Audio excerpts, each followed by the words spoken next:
नमस्कार, आप देख रहे हैं न्यूज़ 9 नेटवर्क और मैं हूं आपके साथ इस वक्त इस खास बुलेटिन में अरविंद कुमार सिंह। खबर से पहले आप सभी से न्यूज़ 9 नेटवर्क की यह अपील है कि कोरोना महामारी को देखते हुए घर में रहें, सुरक्षित रहें, लॉकडाउन का पालन करें और प्रशासन का हर हाल में सहयोग करें। अब नज़र डालते हैं आज की तमाम खबरों पर।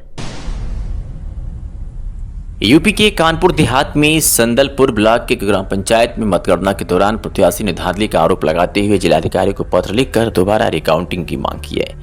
आपको बता दें कि यूपी के मुख्यमंत्री योगी आदित्यनाथ ने कहा था कि यूपी पंचायत के चुनाव निष्पक्षता से होंगे, पर वही कानपुर देहात के संदलपुर ब्लॉक के रणधीरपुर ग्राम पंचायत इमली चुनाव चिन्ह से खड़े हुए कुलदीप सिंह ने विपक्ष महेंद्र नाथ मिश्रा पर काउंटिंग के दौरान अधिकारियों की साठगांठ में से कम वोट की गिनती पर और विपक्षी को जिताने का आरोप लगाया है। कुलदीप सिंह उर्फ निक्की ने बताया कि महेंद्र नाथ मिश्रा, जो कि प्रधान प्रत्याशी के पद पर ग्राम पंचायत से कैमरा चुनाव चिन्ह पर चुनाव लड़ा था, आरोप है कि महेंद्र मिश्रा के लड़के ऋषि मिश्रा की ड्यूटी उसी मतगणना में लगी थी जिसमें काउंटिंग चल रही थी। नियमानुसार ग्राम पंचायत की काउंटिंग होने पर अनाउंस किया जाता है और समय भी बताया जाता है, बल्कि ऐसा नहीं किया गया। वोटों की गिनती बिना बताए सुबह 3 बजे ही शुरू कर दी गई। इस बात की जब जानकारी हुई तो हमने वहां पर मौजूद अधिकारियों से शिकायत भी की, पर साठगांठ के चलते किसी ने नहीं सुनी।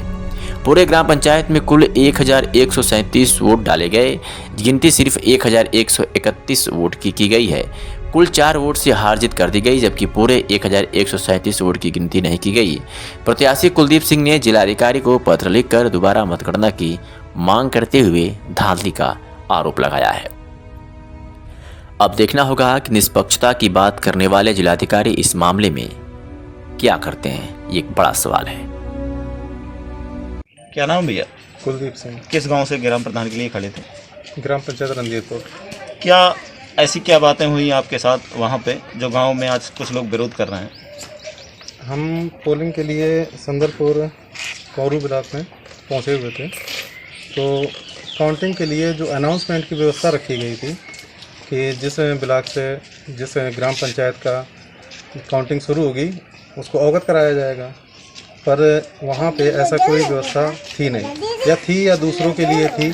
हमारी ग्राम पंचायत का अनाउंसमेंट नहीं कराया गया। अच्छा, इस बात को आपने अपनी बात रखी थी वहाँ पे? हाँ। फिर क्या वहाँ से जवाब मिला?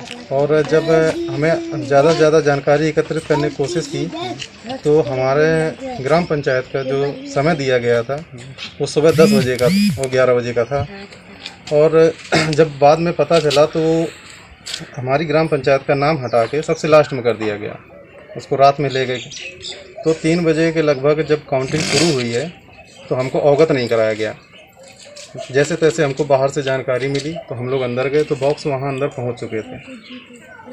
तो इस बीच में जब काउंटिंग शुरू हो गई तो उसका विरोध भी किया गया, पर उसका कोई प्रभाव नहीं पड़ा वहाँ पे।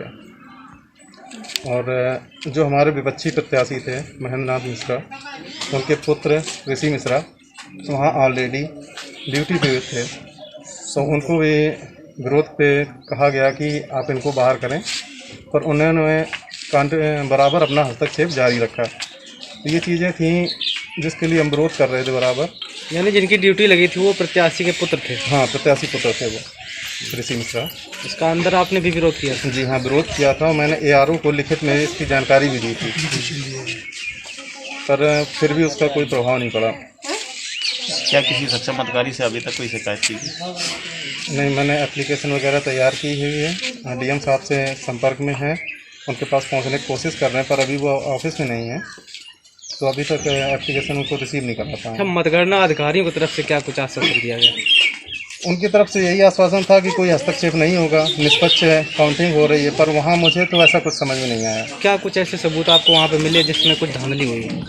धांधली के लिए आपको बता दें कि जैसा कि वहाँ पे बैलेट पेपर जो अनवैलिड हुए थे, जिनकी संख्या बहुत ज़्यादा थी, और जो इंक का इस्तेमाल हुआ था, जो यहाँ पे पोलिंग की इंक थी उसका और जो वहाँ पे निकली हुई थी उसमें बहुत फ़र्क था, क्योंकि यहाँ पे स्तंभ तक नहीं लग रहा था और वहाँ पे क्लियरली डार्क इंक थी।